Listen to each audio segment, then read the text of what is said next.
Hello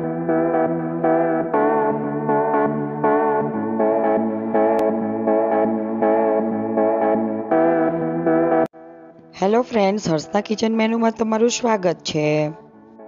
રાત્રે ડિનરમાં શું બનાવવું એ સૌથી મોટો પ્રશ્ન હોય છે અને તેના સોલ્યુશન તરીકે આજની રેસીપીમાં વઘારેલો ભાત બનાવીશું, જે એકદમ ઇઝી અને ફટાફટ બની જશે। રેસીપી સ્ટાર્ટ કરતાં પહેલાં મારા વિડીયોને લાઇક અને મારી ચેનલને સબસ્ક્રાઈબ કરવાનું ભૂલશો નહીં।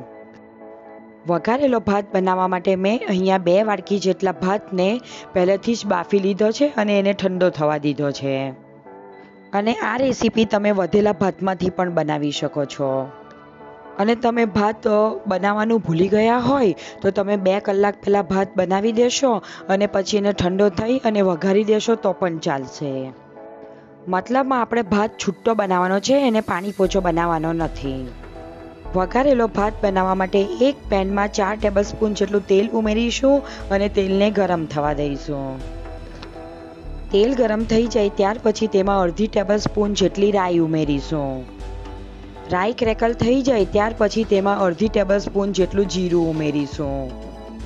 જીરુંને પણ ક્રેકલ થવા દઈશું અને ત્યાર પછી તેમાં અડધી વાટકી જેટલી ઝીણી સમારેલી ડુંગળી ઉમેરીશું અને ત્યાર પછી તેમાં 10 થી 12 જેટલા મીઠા લીમડાના પાન ઉમેરીશું। ત્યાર પછી ગેસની ફ્લેમ લો કરી દઈશું અને ડુંગળીને 1 મિનિટ માટે સાતળી લઈશું। અને હા, આપણે ડુંગળીને પૂરેપૂરી ચડવા દેવાની નથી, એને ફક્ત લો ફ્લેમ ઉપર 1 મિનિટ માટે જ સાતળવાની છે। ત્યાર પછી તેમાં અડધી વાટકી જેટલું ઝીણું સમારેલું ટામેટું ઉમેરીશું અને ટામેટાને પણ આપણે થોડીવાર માટે સાતળી લઈશું। તમે આમાં કેપ્સિકમ, લીલા વટાણા, બટાકા, ગાજર એવા શાકભાજીનો પણ ઉપયોગ કરી શકો છો। લગભગ 1 મિનિટ જેવું થઈ ગયું છે અને તમે જોઈ શકો છો ડુંગળી અને ટામેટાં સતળાઈ ગયા છે। ત્યાર પછી તેમાં અડધી ટેબલસ્પૂન જેટલી આદુની પેસ્ટ ઉમેરીશું, અડધી ટેબલસ્પૂન જેટલું લીલા મરચાંની પેસ્ટ ઉમેરીશું અને અડધી ટેબલસ્પૂન જેટલું સૂકા લસણની પેસ્ટ ઉમેરીશું। અને મરચું તમે તીખું જે પ્રમાણે ખાતા હોવ તે પ્રમાણે તમારે ઉમેરવાનું છે। આની જગ્યા ઉપર તમે લાલ મરચું પણ ઉમેરી શકો છો। ત્યાર પછી આ બધાની કાચી ફ્લેવર નીકળી જાય ત્યાં સુધી આપણે એને સાતળી લઈશું। ત્યાર પછી તેમાં અડધી ટેબલસ્પૂન જેટલી સૂકી હળદર ઉમેરીશું અને પછી એમાં સ્વાદ પ્રમાણે મીઠું ઉમેરીશું। તમે જો વધારે તીખું ખાતા હો તો તમે ગરમ મસાલો પણ ઉમેરી શકો છો, મેં અહીંયા એને સ્કીપ કર્યો છે। પછી એમાં થોડી લીલી કોથમીર ઉમેરી દઈશું અને બધો મસાલો વ્યવસ્થિત રીતે મિક્સ કરી લઈશું। લગભગ 1 મિનિટ જેવું થઈ ગયું છે અને તમે જોઈ શકો છો વઘારેલા ભાત માટેનો મસાલો બનીને રેડી થઈ ગયો છે। ત્યાર પછી બાફેલો ભાત જે બનાવ્યો છે તેને ઉમેરી દઈશું અને મસાલા જોડે વ્યવસ્થિત રીતે મિક્સ કરી દઈશું।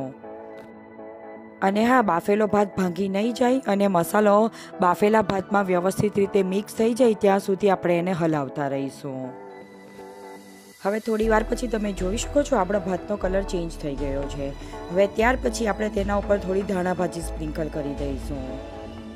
મેં અહીંયા ભાતને ક્યારનો બનાવી દીધો હતો એટલા માટે ભાતને થોડી વાર માટે ગરમ થવા દઈશું અને થોડી વાર પછી તમે જોઈ શકો છો ભાત બનીને રેડી થઈ ગયો છે।